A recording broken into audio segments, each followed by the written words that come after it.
Grace and peace to you from God our Father and from our Lord Jesus Christ. A familiar greeting and blessing from the great Apostle Paul, uh, a blessing of grace, which is given to us because we don't deserve it, and peace, meaning well-being in God through Christ Jesus. If I sound excited today, I am, and I'm excited each time we present this episode of the Ministry Exchange, which is designed to um, help uh, pastors and ministers and leaders in the church uh, with conversations about ministry. Um, and we have had the privilege of bringing to you some of the what I call some of the bright lights in ministry in the Black church and in the church at large. I'm really excited today because of who our guest is. Because in a real sense, he's not a guest because in every episode he is present. You just don't see him, and is really the um, I would call him the heart and soul of the podcast, and we'll talk a lot about that as we go on. But I'm privileged to have this conversation with my son. This is our third son, Jesse. Um, um, we have sons Keith and Brian, and Jesse is the third and is our youngest.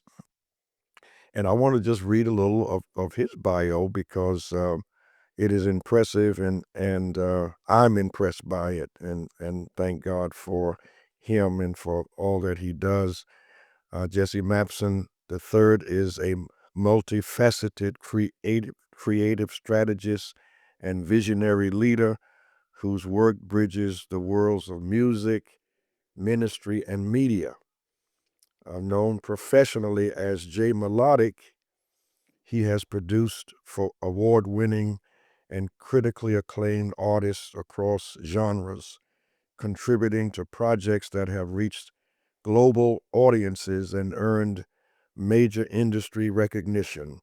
His music has appeared on platforms such as Netflix, BET, ABC, and ESPN, and he's partnered with world-renowned brands including Apple, Disney, the NBA, and the NFL. Jesse has collaborated with both independent artists and major label teams, and his career has taken him across the country and abroad, where he's worked with and created and development and has helped to shape culturally resonant sound and strategy. That sounds like a lot, and it is, and I am so grateful for him. Now, beyond that, and beyond being first my son, our, our son, uh, I do not own him totally as my son, but his mother, who is my wife, Minister Shirley Mapson, our son, grew up in Monumental, and in recent years has held a position of creative director as well as director of media for the church, and has done an extremely good job in um, helping our church to, I think, remain on the cutting edge of media. And so with that opening, welcome uh, to a guest who's not a guest. Yeah, nah, it's weird being here in this seat, but Yes, it is, and it's weird seeing you in that seat rather than seeing you behind the camera. And always, what's behind the camera is as important, I think, as what's in front of the camera. And all of this you have made possible, and again we will talk about it at a later time. But obviously, you a PK. yeah, I'm a PK. Okay. I mean, that's Yeah. uh, and representing different generations of that. I think, of course, of my years with my father and what that meant to me, and then now looking at our years together, me becoming a father, and you the son. Um, what th- th- let's just talk about what it's like to come up like that in different generations. I remember growing up, I always loved the church, right? I love church buildings, and so my mother used to say, your grandmother, of course, used to say, even when I was a child and we travel south, because that for us was vacation, getting in the car and driving to Alabama. Right. Uh, no social media, no digital, uh, uh, uh, uh, whatever you call it, Yeah. digital, Platforms and all that. right? Just looking out the window, Right. right? Uh, and she would say whenever I would we would pass a church, I would always point to that church. And even today, I just love Yeah. church buildings and interiors and all of that. And so I grew up like that with that fascination. And I spent a lot of time d- down at the church with my father. He was in his office, and I'm just roaming around the building. I Yeah. found myself uh, at the organ Mhm. and figured out how to turn that on. And before I took lessons, I actually was just teaching myself. Um, just that, so I was with him all the time. I even loved going to funerals with him. Right. I don't know about that one. Right. Yeah. Yeah. But I did, and for some reason, particularly being a pastor himself, he went to a lot of pastors' funerals, and I was fascinated with just being around church and around preachers and around him, and so a lot of what I came to be was just through that kind of interaction and that relationship. Uh, n- you know, he was in a generation where preachers, what I would say, looked like preachers, Right. right? Whatever that means, and it's not to say that what that look is or should be, but uh, always wore a suit and tie, even at home. He would sit in the family room in a suit and tie. Um, I think when we traveled south, he probably had a tie on. Yeah, I mean, but honestly, like you were a little similar too. Like, I was a lot. yeah, like and maybe like more recent years, a little bit more lax. You, Like that's you not having on a tie right now is is that was a step. is significant, isn't it? Super. Absolutely. Yeah, But no, like I mean, a lot of the things you said already, you looking at church buildings when you were a kid, I noticed that you do that still to this day. Um, but first, thanks for having me. Uh, I did not schedule myself. right, But now I think this is a really cool thing to do. It's definitely weird being here, but right. um, no other person I'd rather be with having this convo with. Yeah, So, absolutely. um, so I mean, all of the things that you've already said, I kind of see myself doing the same thing, or I have done the same thing. Being at the church, it seemed like every day of the week. I mean, like Tuesday Bible study, Wednesday, whatever, rehearsals, all those things like that. Like I always found myself kind of doing the same thing, like walking through the building, figuring out things, going in places I probably shouldn't have gone. But I mean, I guess in that sense is a very similar thing, just different years. But I think always loved being in church. So I never had a season where I have stopped going to church. Yeah. I went to college close, so I still play drums on Sunday. Talk about that because you are our first drummer. Yes. The, you know, Second drummer. Eric was first. right, right. Eric was the first, but it was a time of transition in worship and music in the black church because Right. some younger pastors and persons may not know of a time when there were no drums Right. in the black church. Yeah, you watch some old monumental Right. videos. And maybe in Pentecostal churches Yeah. before Baptist churches, but that was a transition that in some churches caused some issues. Mhm. Uh, I won't say it caused an issue in Monumental, but I would say it was something that was uh, people, especially many of the older people, had to get used to, and so did I. Right. Uh, um, and so we did it gradually, Right. right? We did it. It was So one. It was. so we I think it was fifth Sundays first, it was or what? or first It Sundays, was first Sunday, and for concerts. first Sundays We in concerts. kind of how we Yep. got it in there, and then and there were people who were not malicious at all, or I, I wouldn't even say they were unkind. They just, on the Sundays when y'all have the jumps, I'm not coming. Yeah. There were a couple. Now that changed, and at some point they were coming, and they were clapping and everything. Yeah. Right. But it was a transitional period, and you were what, like 6 or 7 when you started? Yeah.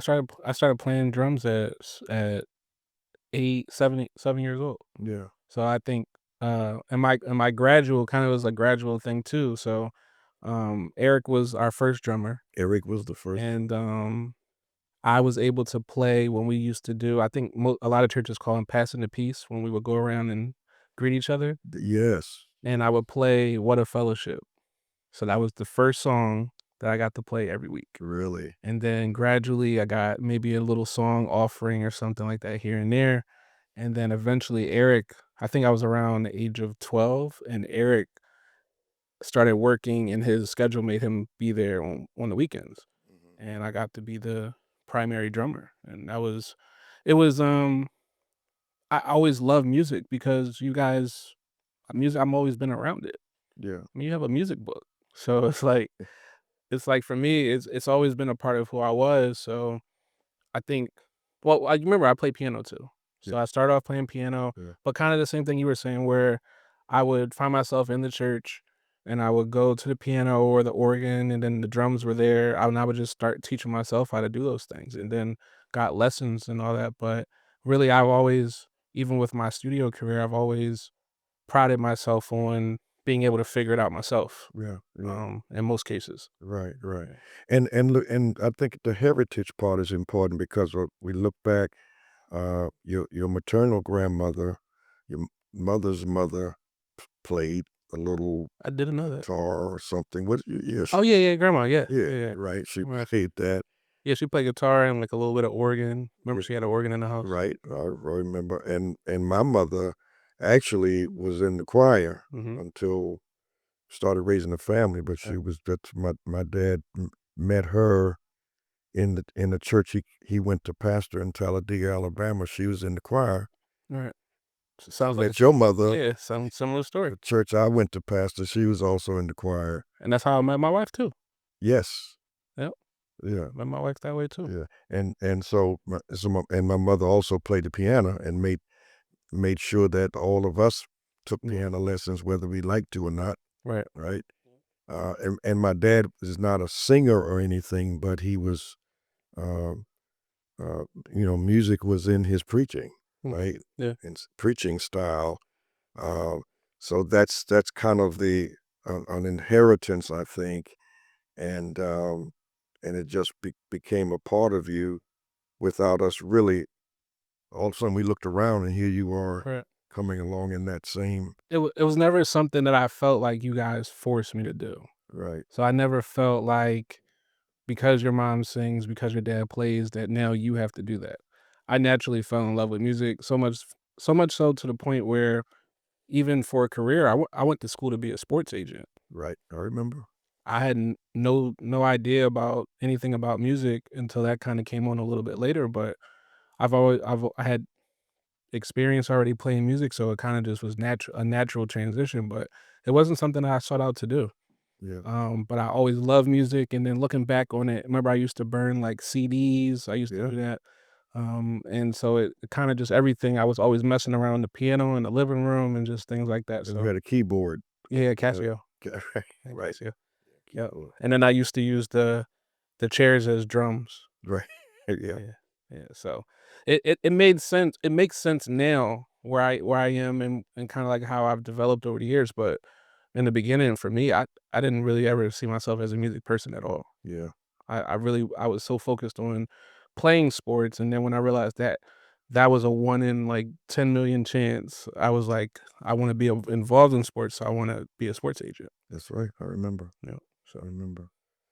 but yeah, that's just kinda like the example that you guys had in the household was never was a forced example, it was always very natural. You listen to classical music, you would have it playing in the background all the time, even at the study, sorry. Right. Yeah. In the study, you would have it playing, and so it was I was always around it. Yeah. On the car trips down to Florida, we would play, The Temptations and everything, so I just was Lady Soul. always around it. Lady Soul, yeah. Yep. Don't sing it. No, I'm not going to sing it. I'm not going to sing it. But um, you know, that whole journey of you growing up and um, just kind of inheriting, inheriting that, but also making your own path. Um, for me, and maybe my generation, the path was kind of set. High school, you go to high school, you finish high school, you go to college. Mhm. And of course, in my home, that was just a given. That's something that you did.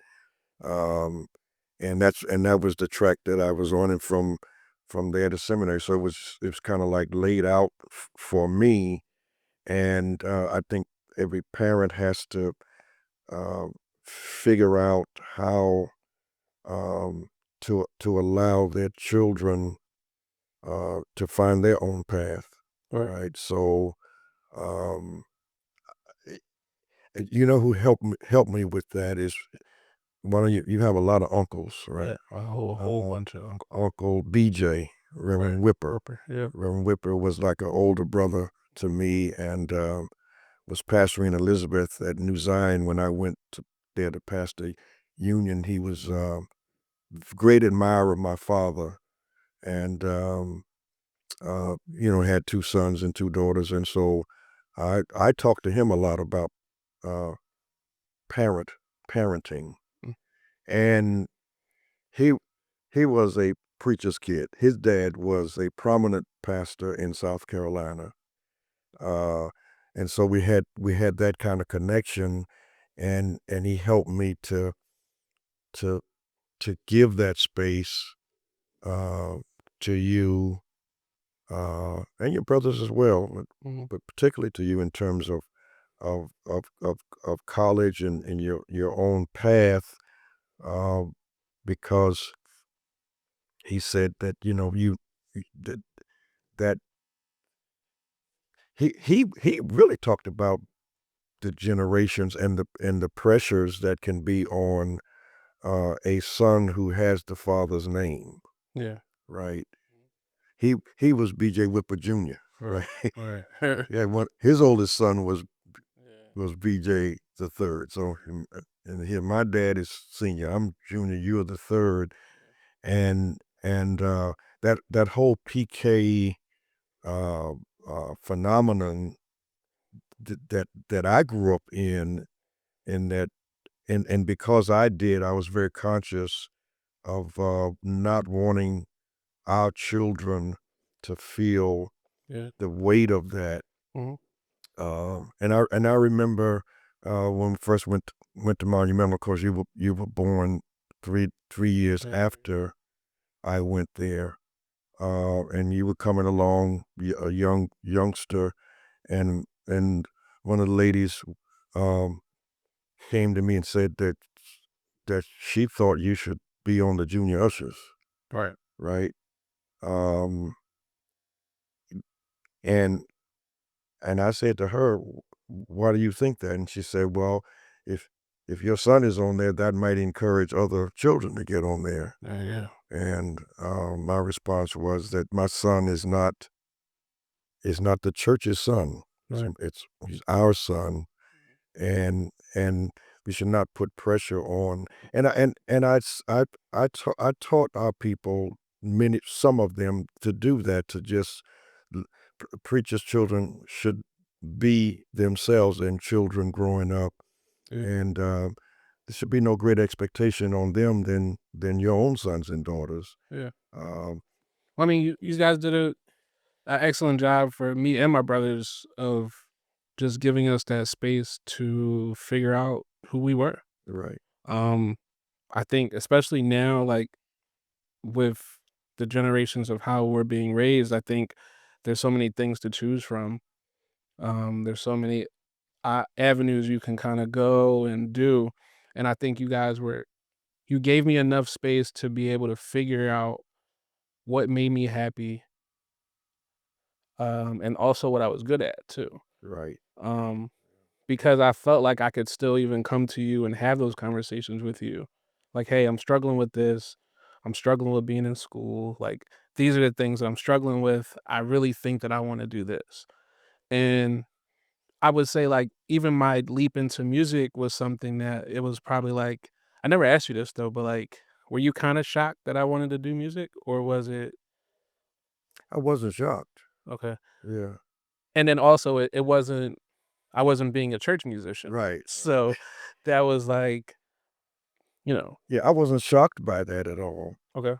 With the music, or the fact that it wasn't necessarily church music. I have issues with lyrics, some Mhm. lyrics Yeah. in music that's popular music, particularly with young people.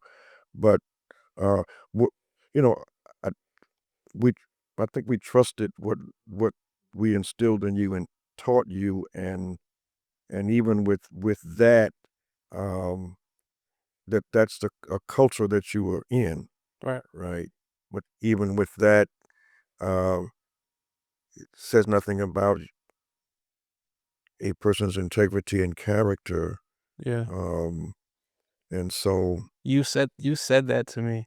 When you said that to me, I had in my mind, I was like, "I feel 100% confident with doing this." mm, When you said it, because it was difficult not to necessarily have a conversation. It's not like you guys made me listen to gospel music growing up. Like, right, I could still listen to whatever I wanted. I enjoyed music, maybe stuff you didn't know I was listening to either, but for the most part, I had the freedom to do that. yeah, Um, but yeah, I mean, when you said what you said that day, I don't even remember what we were doing, where we were, but you said those exact words.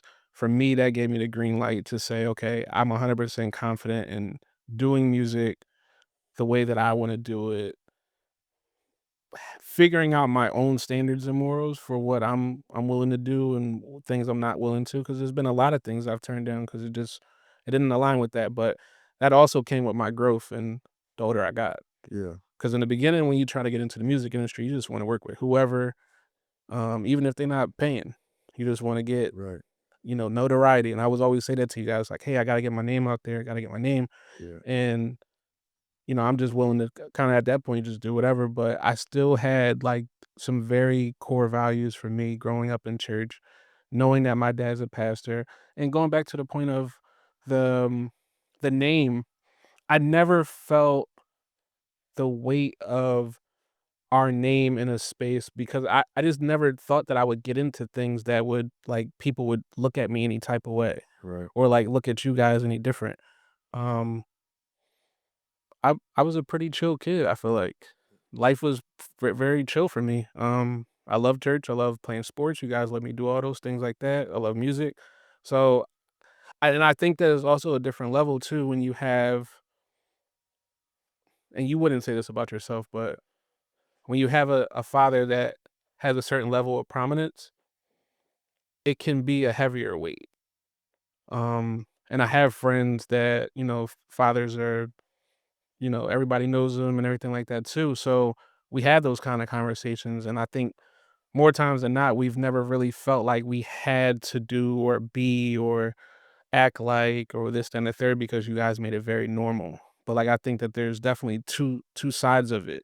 Yeah. Bearing a name, and I'm not trying to be funny, but and the person doesn't really know your dad, as opposed to your dad being a little bit more of a person that is known. Um, Definitely 2 different, I feel like, would be 2 different things, so, Yeah. but Yeah. I cringe sometimes when if somebody says to you, if you when you're with me, I already know what "Are you're you about to say. are you a preacher?" Like, Almost as if, "Why not? You should be." yeah, And I think that's the the weight, that PKs, even, uh, women now, because so many there are so many women in ministry mhm, whose fathers and maybe mothers are right, preachers or pastors. But, when somebody says that, um, it's like, why, I cringe because yeah, I feel it's so unfair, and I don't there's no ill intent either. It's right, just yeah, like you must be, and the fact that you are as close to minister. I think there is a call to minister and a call to minister to the minister. mm, I think you said something. And Well, yeah. I just really thought about that, Nah, saying that's it, good though. that your calling, and you have become for me really an assistant pastor, Wow, um, okay, in terms of just taking up you. It just happened. You just started yeah. helping, Do and you remember how it happened? Like, do you remember kinda like the time of, cause I know my timeline, but I just was interested, kinda like, is there like a moment or something like that that you remember like, "Hey, this kid's kinda he's helping me out." it was a Yeah, gradual for sure. something post COVID, I think, or at least no, in the midst of COVID Yeah, too. for That was a that hyped it real. up. Yeah, for sure. Um,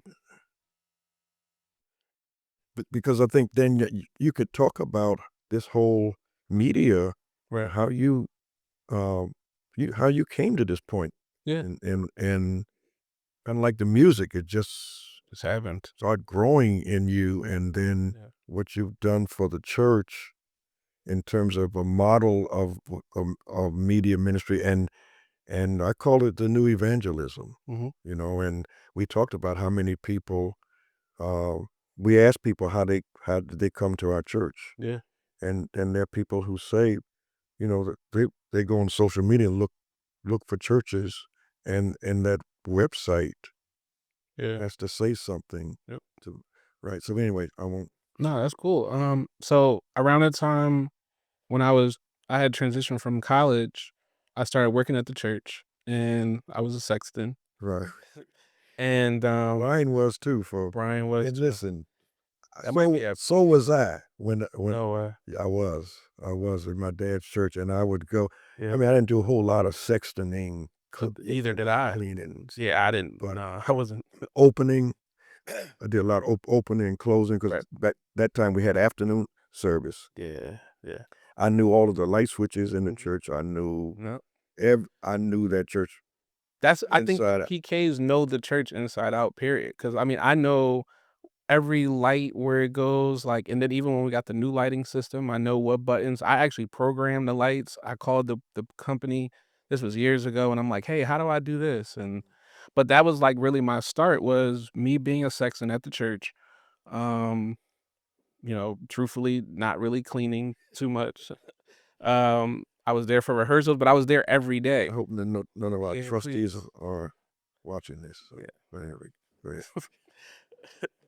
Um, but yeah, just that's where it started. So I started bringing my laptop with me, and in between me trying to like make some beats during the day and stuff like that, I would sit in the trustee room and I'll be on my laptop, and I just started like Googling churches and just looking around at websites, and that's when websites were like the big thing. If you had to have a huge, nice website, and I just started looking at stuff and just started getting intrigued with like more with church and like the workings of church and like why people are attracted, what attracts people to churches, and like, is it a website? Is it that we have online giving at the time and all these things like that. Like, what are the things that people are looking at that are bringing them to church?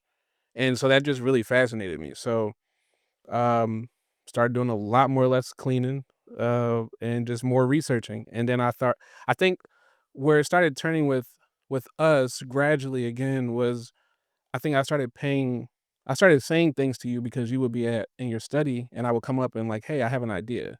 Mhm. And I remember the first time that I bought online giving to you and you was like, "Absolutely not. Not doing it. I'm guilty. We absolutely Let not." the world know I'm Yes, guilty. absolutely not. He Yeah. absolutely not didn't wanna do it. But Why? so It, the okay, I'll let you answer. and the reason Okay. was from my biblical understanding of giving, right? Bring ye tithe to the storehouse That it was basket. a colleague of mine says you don't have to be you don't give to be seen, but you ought to be seen giving. Right. And for me, it was a part of worship. Mhm. Um, Reverend Guy Campbell Right, okay. said that uh, that was a part of the witness of the Christian to be do that in worship. We talking about in person. Now, we didn't know that word then. It was Right. just That was worship. just That's worship. all it Yeah, was. that was a And so I felt that way um, for a while. Mhm. You Yeah. know, for a while. And so and that's how I would give. We had the envelopes. Envelopes with the Remember numbers that? on it, With the and then the numbers. kids had little lions and Right. And we actually remember the tithers came first. Yep, I remember that. Tithers Right, came first, and then you had and with the offering. regular offering, and I felt that was the only model I had ever known, Right. and that it had scriptural basis, and Mhm. I was thinking from that lens at the And it also just wasn't a lot of churches in our area doing that yet either. Like, the yeah, online thing was for a mega church, really. Uh, yes, that was it was really the model. The mega churches were doing the online giving. They were having robust websites and all of these different things. And you started seeing people, credit card, yeah, yeah, but credit card machines yeah, and all that. So like that was you didn't see the local black church doing that. right, And so I understood. Probably no, I did not understand at the time why not. right, Like why you wouldn't want to do it. But I think because you were so, and I wanted to talk about this and your openness to just everything that I've presented to you, even if we don't do it, the fact that you hear it and you listen and you want to understand, and even if it's still no, you at least know, and you might even think about it and come back to it later because we ended up doing online giving maybe 2 years later. before COVID, we would Before do COVID, we started all that it. we started recording, and this is before I took over the media, department at the church, but we've been doing DVDs and CDs forever. Well, We your were doing brother, cassette my Bri brother was doing when cassettes. we went to Monumental, That was '87. Brian and, Keith? what's his friend Oh, name? Anwar and, Andre? Jamil? Yeah, Yes. Jamil. Yeah, they were in the side there Yeah, behind the with the pipes, right? little with the cassette recorder, Right. and that's how we So that was the so gradual thing, but even with video, like, we had an old security system as our cameras in the sanctuary right, to record. And I just remember going back there and getting interested in that stuff too. So like all of the things that I do now make sense for how I was as a kid and my interest level, not even just seeing it then though. yeah, But your openness to saying like, let's revisit this conversation of online giving because I think it became a little bit more of a conversation. yeah, And for you, I think for me, that was the moment where our relationship started shifting and we started doing ministry together. yeah, it's true, And it's been gradual, but like now we're all in it. Like I know everything that's going on, not personal stuff, but like for the most part, we have a really good relationship of how we do ministry together. I think. yeah, and I think, the church's openness, Yeah. Yeah. That yeah. churches have to be open, and the leadership Yeah, of absolutely. churches has to be open to, uh, the evolving, Mhm. and for me, that evolving, came about by asking questions, Right. asking myself questions. Why is this the only way? Mhm. And they didn't have online giving in biblical times, so Yeah, so how can we that, make this make does that sense? make it wrong? Is that, and how is God speaking to us in this generation? And that's when the words reimagine. Mhm. Absolutely. Uh, You started that. actually I may have heard Dr. Woodard use that word in something, a sermon or something, but just how that word reimagine, renew, restart, all of those uh, reimagining church and reimagining worship for the hymn. There's a hymn that the words are to serve this present age. Right. My calling to fulfill, oh may it my power engaged to do my master's will. It was a hymn used a lot of times in ordinations of preachers to serve this present age, and that's what we have to do. Right. And so that shift for me was easier because um, I felt I was listening to God, and God was saying to me, "It's all right to do Right. it's Right. all right to do Yeah. it this way." And so we were doing that. I also think it's important for churches to have young people involved, not just as ornaments. Mhm. Yeah. You know, We got 100 just to young people give them, running around. give them a Sunday a year Yeah. for Youth Day. I mean, and we ought to do that too, but to involve them in the reimagining, because that's all they've ever done and all they're used to. And so keeping younger faces, And it's either, also our church. yes, Like, it's it's our church even in the present time, because we always say young people, we wanna have a future church, but we're here already. yeah, So, like, even at a younger age, we're still there, and if I feel like if for churches to expect young people to just say, "This church is so amazing, I wanna go there," yeah, or even for a young person that grows up in the church and says, "I wanna still stay there," you gotta be able to allow them to be involved early. yeah. And it's not just these are those Sundays are nice, but not just those Sundays, not just those that one day a year where they have youth day, or They their come 5th out Sunday. the wood. Yeah, and then it's You just know, like, you have all these kids yeah, for who Youth who Day. knew all these kids were here? Yeah, And then, you put them on display, and then you put them back in the show on the shelf or in the box. right. And then they're doing all these things either or they're not doing all these things behind the scenes, or they are and nobody knows about it either. Keeping it internal as opposed to going out into the community and getting the kids in our community that really could use the things that we offer as churches. Yeah, yeah.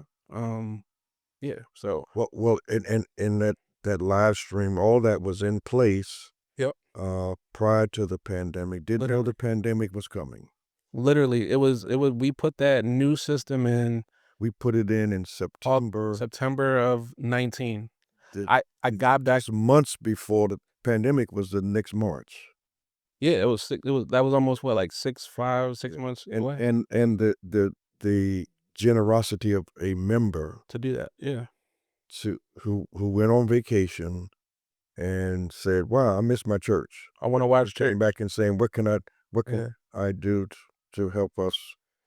And that gift, a financial gift that allowed us to buy Mhm. those screens, and then seeing those screens the first time, uh, kind of like as an intrusion on the house of God. Oh, man, because we had to take down the hymn board. Remember the hymn, Yeah, say hymn, and then you put the hymn of the whatever the number would be? We had to take those down. Oh, man, in the sense of some people may have been saying, "What do we that was need? What do we need those screens up?" people were absolutely saying that. Yeah, And I think that's the same kind of conversation in other churches everywhere. yeah.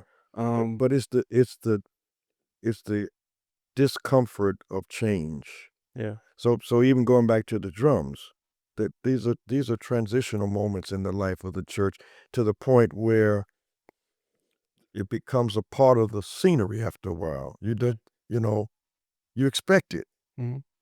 You expect it, but look at how that has helped to broaden ministry for us in terms of And nobody knew we were doing that project either. right, 'Cause remember one Sunday the hymn boards were up in between the lights. Then they came back the next Sunday, we got TVs and no hymn boards.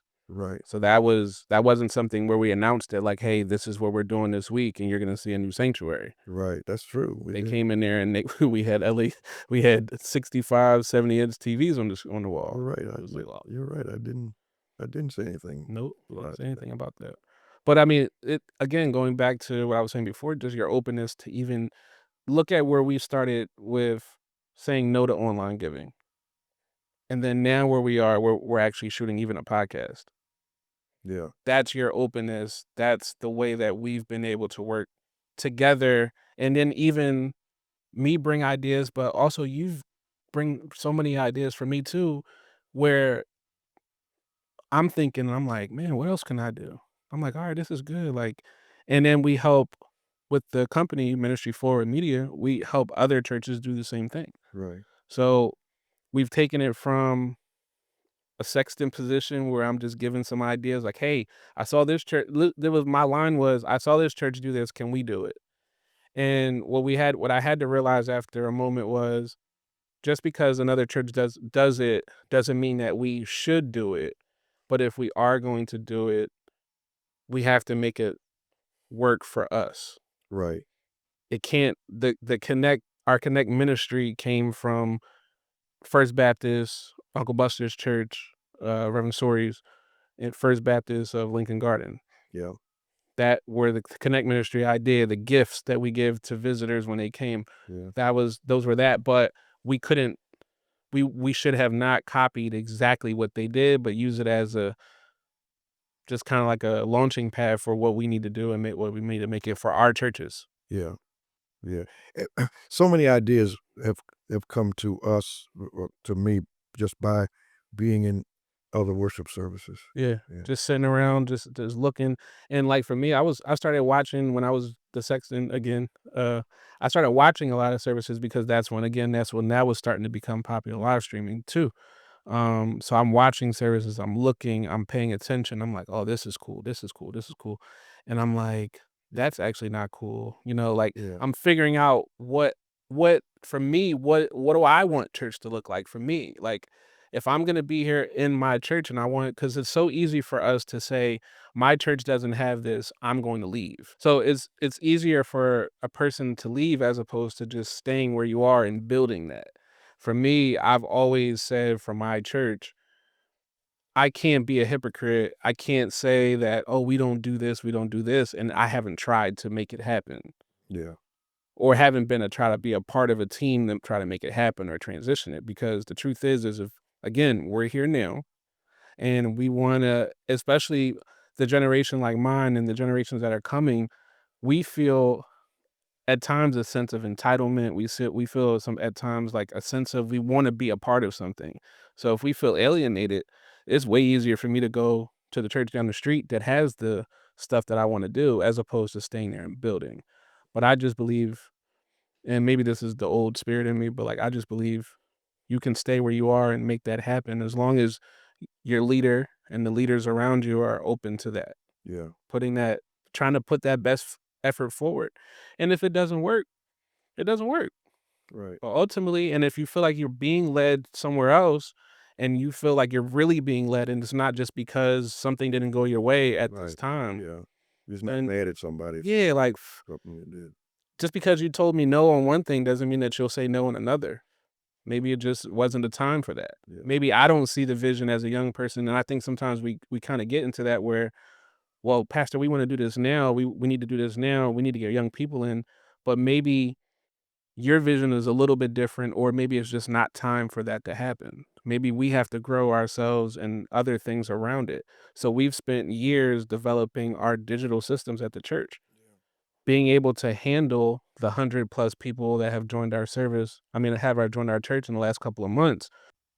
this episode of the Ministry Exchange is brought to you by our partner, Cherry Funeral Home, Incorporated. For over 85 years, they've served families in the Philadelphia area with care, compassion, and consistency. Under the leadership of Gregory T. Burrell, Terry Funeral Home has become a trusted name, offering guidance and support when it's needed the most. So, whether you're facing the difficult task of planning ahead or navigating the grief of a recent loss, Terry Funeral Home provides the kind of support that eases the burden.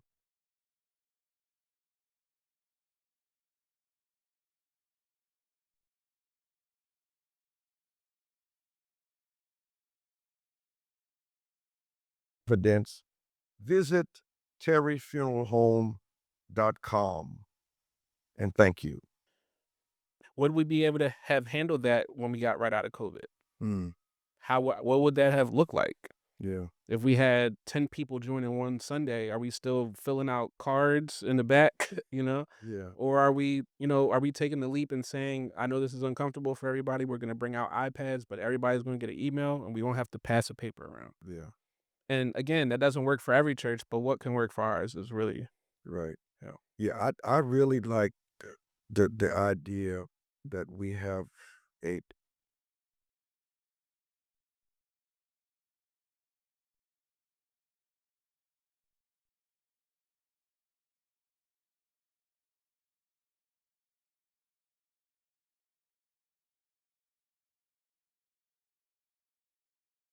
like liberal conservative because we're all some of both. At least I am.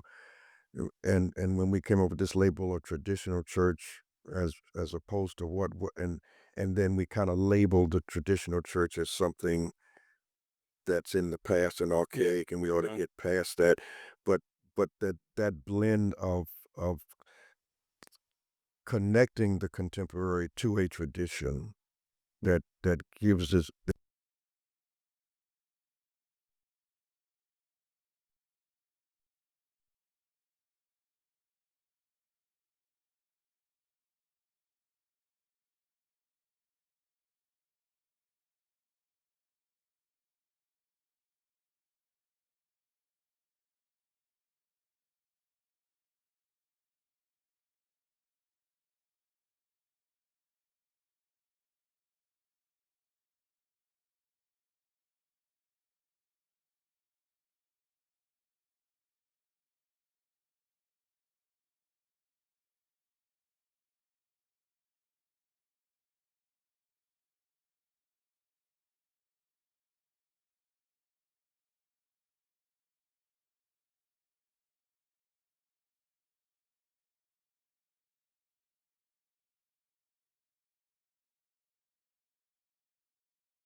the world's about to open back up. And so they were just like, hey, nah, we got to shut this down for a while. I thought we were gonna be closed for 2 weeks. Yeah. I remember Hey, I remember that last, it was like, hey, it's a little virus, but and I'm saying we're gonna miss 2 weeks of offering. It won't kill us. that's crazy. But nah, like, But I remember going back to the growth piece when I first came, and I was trying to motivate people.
There needs to be Yeah. we need to look at something. So if I said I've been saying we've for the last several months we want 200 new members, Right.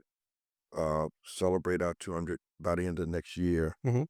Uh, but I also said at the end of that period, how many of the 200 are still We're there, still there. and what are we doing Mhm. to follow up, to Mhm. connect them with you know persons in the church who will help care for them, Right. so that people don't get lost in the tracks, lost in the cracks, and how do we stop that revolving door? Yeah. You Yeah. coming in on a high moment and we celebrate, but where are you a month from now, or a couple of weeks from now? What did, like, joining that s when you joined that Sunday, what did that actually mean for you and in the weeks and months to come? Like, what was that actually like? What were your classes like? Yeah. Were your And classes if you enjoy come with needs can we yeah. other than spiritual, Yeah, we need to be able to fill them. how do we Yeah. put you in the right place with the right people? 'Cause the needs now for 2025 are way different than when you first got there. Yeah. So, like, we have issues of mental health, that's a huge thing. We have food insecurities, we have all of these things. Do we have I don't know, just do we have the resources and the people within our churches that are able to handle when those things happen? Yeah. There's so many more guidelines now because of like, laws and things like that, even when it comes to like background checks for working with kids. Like you have to be able to move like how almost with the world, all I feel like, because when you come in from your job on throughout the week, what's the difference when you get to church? Why should we treat the church any different Yeah. when it comes to even structure and working within guidelines and looking at a vision? You wouldn't tell your boss, I hate your vision, I'm not gonna do it, and then think you still gonna have a job. Right. You know what I mean? So if the pastor is laying out the vision, or if your executive director or your creative director or whatever you have is laying out visions for that, why are we Yeah. how can we it should be how can we get on board, because clearly there's a need somewhere that you recognize, and how can we fulfill that need? Yeah. Yeah. Yeah. So let's close with talking about the podcast, Yeah, let's do it. and also uh, the company. Yeah. Yeah. Because when you came to me about a podcast, I said, "What's a podcast?" Now I There's did know somewhat what a podcast was, but it was more of a question like, why? Why would Mhm. I want to do that at my at this season of my life in Right. ministry, right? Yeah. What Why would I want to do this? Right. And that's why I think it's important again, um, to have younger people, uh, that you will be open to and listen to hear them out in terms of the why. Mhm. You answered the why. Here we are, Here we are. right? Here we are, 14 episodes. You're the 14th episode. Yeah. You've come from behind the camp, I can't. from the other side to the chair. A couple years ago, you wouldn't have got this for me. And here we are with a podcast, which for me, um, is the extension of the pulpit, Yeah. Mhm. right? There's a pulpit at 50th and Locust Mhm. where God allows me to stand every Sunday or most Sundays. But then this is the new pulpit for this time that allows us, as did the live streaming, all of that, to reach more people with the kind of conversations, um, real conversations with pastors, um, and see our humanity, Absolutely. not just the titles and um, all of the what comes with being a black pastor. That's That's something in and of itself. I mean, even in terms of the preaching, a friend of mine said he been has some health problems, and he said he asked the doctor, could he preach to return his pulpit, and doctor said, "Oh yeah, you can return in a week or two." And I said, you, he knows that you're a Black Baptist pastor, Right. preacher, and the preaching ain't like that Ain't eh, any place else. And I mean, it's blood, sweat, and tears, literally. right? Um, but in terms of just the podcast and the company, just say a word about that and the because it was a vision, Mhm. and something for me, several things for me, and never dreamed about. Mhm. Well, never dreamed about being at church for 38 years, but being able to teach in the seminary again, and what a joy that is. And this podcast for me represents my next chapter. Still pastoring, Still still pastor. love it more and more. I enjoy preaching now more than I ever did. Really? I really do.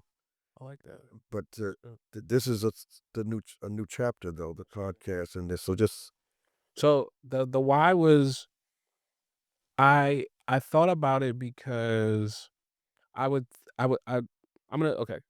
So this is really this is I don't even think I told you this, but when Uncle Charles Booth passed, I thought about the fact that my dad has now lost a friend that probably knows him better than anybody. I thought about the fact that the stories that you guys shared, you will be the only one telling it. And so it made me think about just even the last time we were together with him when we went to Larry, we went to Jim's Cheesesteaks on South Street and we had cheesesteaks. And just I was in my either late 20s, 30s, around that time, late 20s, thinking about at that time he was sick. yeah, Um, but he was pushing through. And I was sitting there and I was thinking, I'm like, this is so cool. Like just hearing these stories about Gardner C. Taylor and um J. Pius Barber and like just hearing these stories were cool. Like definitely not really my lane, but it was just cool to hear you guys like really reminiscing about those days, the cars you used to drive, looking at the pictures of the stuff you guys used to wear. I mean, it was just very interesting. And so like it really the first idea for that really came from losing him and understanding that like now on Saturdays or Fridays and you call like, "Hey doc, what you preaching tomorrow?" That's no more with him. yeah. And so for me, I looked at your legacy and I said, what is that like, what does that look like? You've accomplished so much in your life, you've done so much, and I'm again, like you said, like, things that you never probably imagined, and I just think it's really cool to think, like, for you as my dad, but also, like, taking myself out of that seat, just I just think you're really a cool person. So, like, I started thinking, like, "Alright, what's another way?" And we're not announcing retirement, we're not saying you're retiring or anything, but what's another thing that at that point, if that ever when that point does come or ever comes, what's this gonna look like for you afterwards? Mm, And who's gonna be here? And you said this on a podcast before with Uncle Walter and other people, but you're the last ones to be able to tell these stories from a firsthand point of view about Gardner C. Taylor and Samuel Proctor. Like you guys were able to sit down and talk to them and be around them and all those things like that. So that's the long version of really why. And it's really for me, my short answer is preserving your legacy. People to be able to go back and watch these episodes in 10, 20, 30 years and for you to still be able to be a very relevant person for people that you are now 20, 30, 40 years down the line. So that's the shorter answer. Um it's something that I've done a lot musically, I've done a lot when it comes to the church and my brain never shuts off. So I think I was watching a podcast one day and I was just like, I wonder how like my dad would be, on a podcast. And I just started envisioning it when I came to you about the company first. So MinistryForward Media Group, which is the group that we yeah. co-own together, co-owner CEO, co-owner CFO. Um, I came to you about that before because we've been doing this in an unofficial way for so many years too. I've been helping churches in different ways. You've done the same thing in leadership development. So I tackle the AV side and the websites and all those things, and you tackle the leadership development. And together, I think that our partnership that we've developed through our own church has been able to bless other churches as well. Um, it is very weird sometimes getting calls and people are like, "Hi, Reverend Mapson." I'm like, are you looking for me or are you looking for my dad? And it's like now they're looking for me as well, but that goes from us, I think us being able to show how this works. Right. 80 years old and 35. I mean, we're locked in. Yeah. We're pretty good. So Yeah. yeah, I hope that answers kind of what you were saying It does. or what you were asking. But yeah, it was really legacy. The podcast is huge for and just the success that we've seen in this first season of it, and just the success that we look to continue to have. We didn't know what success really looked like for this, but Right. from I think the success for us has been random people coming up to us at times, and or at least me seeing that with you because I'm always with you now too, and just telling you, hey man, love the podcast. Yeah. And like sometimes we in the beginning, remember we were looking back like, huh? Like, "Oh, okay, cool. Don't even know who you are, but thank you." Yeah. Um, but just being able to see that and just to see how comfortable you are too, from the first episode till now, I mean, people have called me and said like, "Man, your dad's a journalist." And I was like, "I don't think he went to school for it, but, he's turned into, so all those things have gone together, and I think I'm very happy where we are now and Yeah. glad we're doing it together too. Yes. So am I. Alright, so I have, a couple of questions for you. Oh, Yeah, and then we're gonna wrap it up. I have control over this. I thought I was the Yeah, yeah. We're just gonna switch roles for a ministry. second. This is the ministry exchange with Dr. Mapson. Yeah, well, we have the same last name, but I guess you can remove the doctor this part. Um, if we switch roles for a week and you had to do what I do and I had to do what you do, what would go wrong first? Everything. Yeah. You didn't even let me finish. Okay. Good. I mean, but that was it, but yeah, okay, cool. If Uh, if I did what you did, yep, and I did what you did. Yeah, I feel the same way too, though. yeah, I don't know if it will go wrong, it just wouldn't come off probably as good as how it comes off for you. yeah, because it's in your gift. Yeah, yeah, yeah. Your We gift. can live in each other's gifts, right? Um, I do admire how you. I mean, you're always searching. Um, I mean, websites. You're always researching, yeah, and and that's fun for me and though. you call me and say, "Dad, yeah, I Yeah, don't know if you're gonna like this, but I yeah. mean, just always getting ideas. Um, it, it is ministry. Mhm. It is ministry. I've looked at it that way more so over the last year since we've started this than ever before. Yeah, And that's why I feel confident in saying, going back to earlier what you were talking about with people when it's like a cringy moment when they're like, "Oh, you're gonna be a minister." Or I've heard that since I was probably can't remember how old I was, yeah, but I'm confident in saying before it was a weird way for me. It's like, no, not yet, right. or no, I don't think so, or no, that's not me. And then no, then it turned into, nah, I would never, no, that's not me at all. So that was like a different phase. But now for me, my answer is I'm in ministry in a different way, Yeah, in a way that I feel is helping churches, but I'm just not behind a pulpit every week. yeah.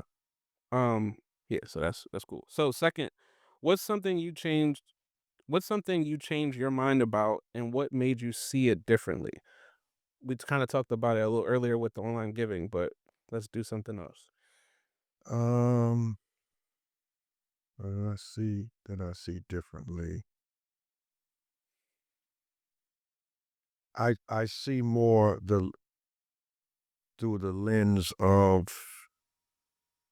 other generations, Hmm, right? that's good. 'Cause we've had, in the past about like the way you dress, Yeah. your generation dresses and Yeah. way I dress and I'm comfortable. I don't want to dress differently and as I have to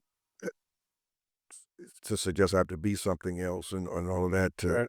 but to become comfortable with the dress in worship, even that Mhm. doesn't coincide. You know, my thing was that there's a certain way we should present ourselves before the Lord in worship. Right. Uh, Part of my own generational understanding of what that, but then I think to be open to d- again, it's about one's humanity, Mhm. and the church has to be the place where we don't emphasize some of the stuff that we have before. Now, on the other side of that coin, I don't want people uh, to put me down because I wear a suit, Right. right? Right. Uh, Because it, they it can, because people can try to flip that, you know? they do, Yeah. and they'll say, "Well, we don't go to church because you got to dress a certain way." No, that you're not going to church because you don't want. That's an excuse. You can go because nobody gonna Right. say anything about how you dress, but to have a tent large enough that's inclusive, and I mean inclusive in a whole lot of different ways. Yeah.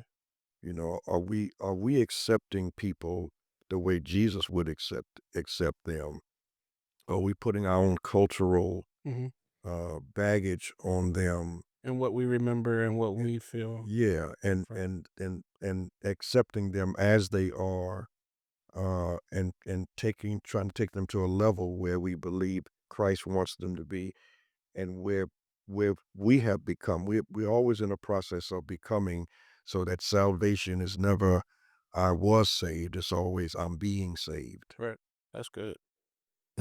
I'm being Like that. saved and growing. And so uh, and I think preachers make 'em, those who do it, including me, maybe over the years a couple of times, make those kind of issues important in a we about the way a person dresses or the way Well, I mean, we talk about that though, even with how I dressed for church. I mean, I've never really ever felt comfortable wearing suits. yeah, Didn't never, like, ever. yeah. So, but See, I even wearing hats, um, oh yeah, I was gonna bring hats, that up. it's a style. It goes with the It goes outfit, with the outfit. literally, and Whereas whereas I it's grew up, you did not wear a hat. A man did not wear a hat inside inside. a building, Right. let alone inside a church. No, definitely not in the Yeah. sanctuary, Right. but not even in a restaurant. But Right. but it's part of the outfit. Mhm. So the kind of transition to I think accept accepting people where they are. Mhm.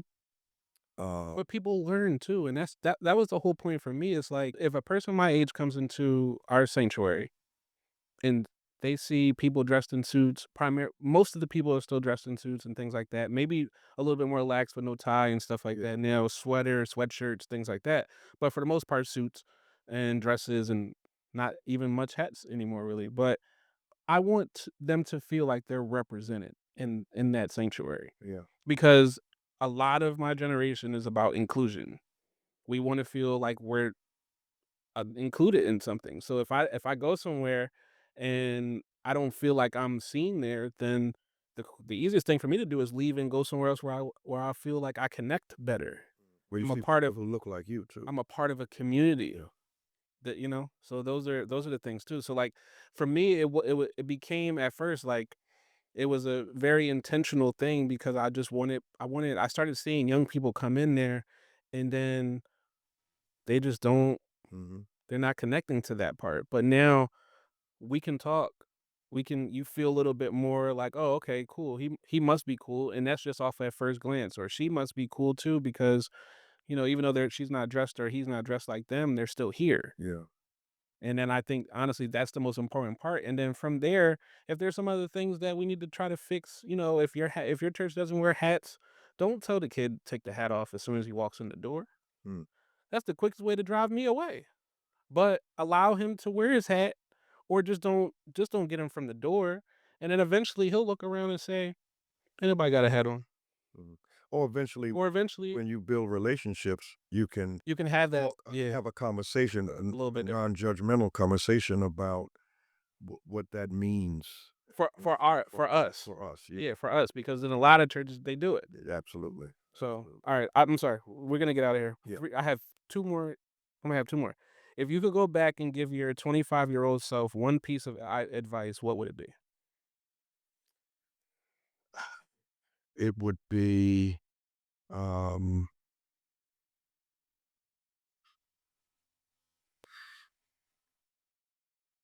just study more Hmm. Okay. Like school or like church? the word, Oh, amen. the Bible, the word of God. But you Uh, you study so much though. Like, You know what's happening now is as I've been in preaching for 57 years. Early on, I wondered in a few years would I have anything to preach, like I'm somehow gonna run out of. There's so much more that needs to be preached that I haven't even gotten to. I get it, but you have that. If you guys could see his study, piles and piles, 57 years worth of sermons piled up on the floor, books all around. If you watch Bible study, all around. There's no way you can say, well, no. I mean, that's your truth, so that's fine. But to reassure you, I think that you study enough. I mean, every time I come over the house, you're on the computer writing ministry matters, you're doing a sermon for next week, you're tidying up a sermon for this week. Like, well done. Yes. I think you do a great job at preparing. Like that for me, I feel like in a different way, obviously, I'm prepared for the things that I do because I watch how you prepare. And I wouldn't for even for this podcast, like I prepared myself, not necessarily for questions, but how I was gonna approach being on camera that I don't like doing. But like you did it. I feel comfortable sitting down here with you, but like I see you read over the things before we even sit down, Mm. you know? So you're prepared if you didn't think you were. All right, last thing, and we're out of here. What's a simple thing you wish what's a simple thing you wish more people actually understood about you? Or have you ever thought about it? My uh, desire for excellence in worship Mhm. to the point where sometimes I think um, I don't like playing church. Um, I think there's too much busyness. I think there's too much talking. I think there's too much disrespecting the sacredness of the sanctuary space. Uh, and I have to catch myself sometimes because um, I don't want to to appear to be hard in that way, but I'm sometimes appalled at how we seem to treat church like we would a theater, and in terms of the sanctity of worship and really coming. I don't like. I think we've turned funerals into a kind of a just a circus. People, even during the wake, people are just they're talking, they're laughing. So somebody's dead here, you know. If that were me, I would actually say something. Y'all respect me, respect this moment. Um, so I would say that. I would say that. Walking in and out of church,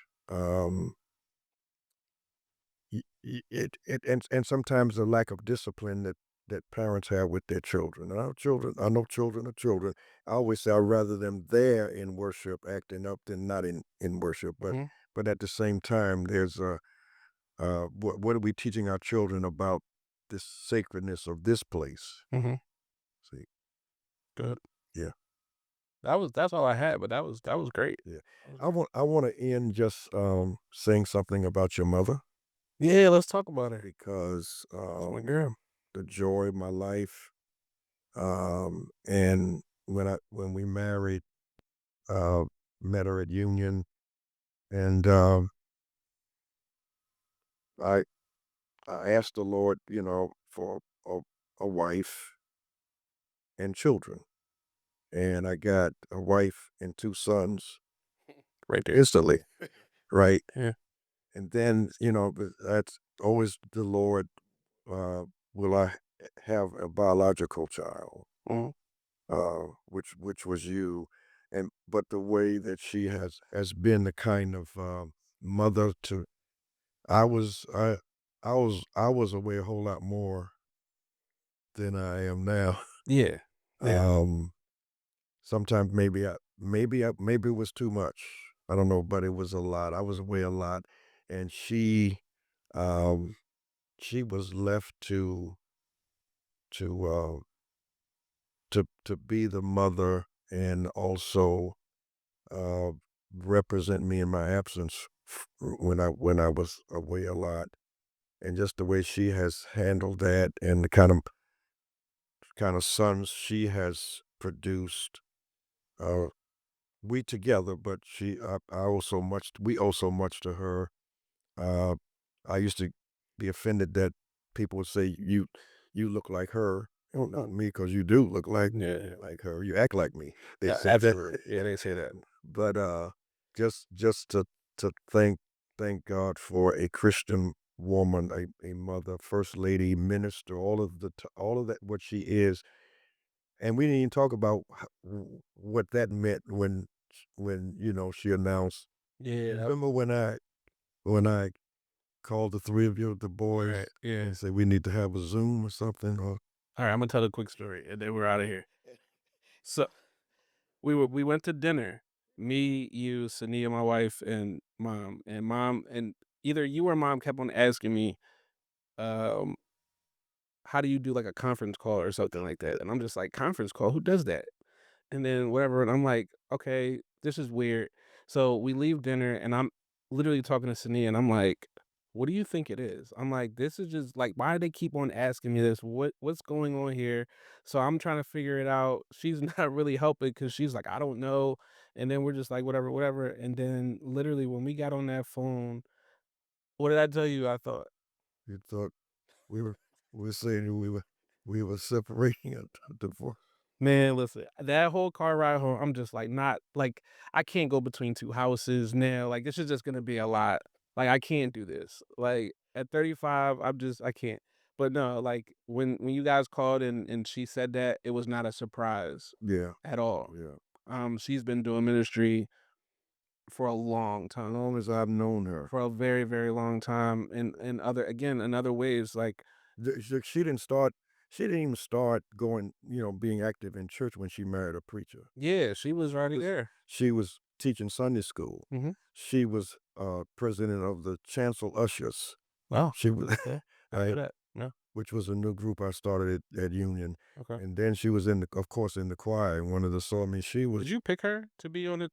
Were y'all dating yet when you picked her to be the no, Oh, so you just saw something in her. no. I didn't pick officers Okay. or groups. Alright, we got it, Thank good. you. Okay. Alright. I let the groups pick their own. No, that's great. Nah, but yeah, no, shout out mom, we love you. Amazing mother. Uh, yeah, I Yeah, think she's great, man. So I'm, our family unit I'm is proud of my three sons. I mean, we're proud of you, man. My three sons. You set a great example. So this has been fun. Yep. Um, we want you guys to make sure you stay tuned for season 2. We have a couple more episodes anyway, but season 2 is gonna be amazing.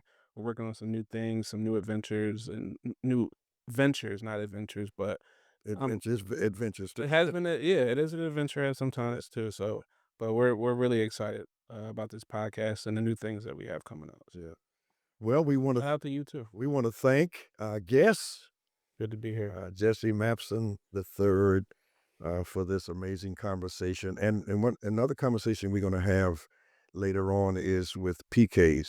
Yeah, that's gonna be a good one too. That's going to be a good Very, one. I'm very Yeah, yeah, it's gonna be a good group. yeah, it's going to be a good group.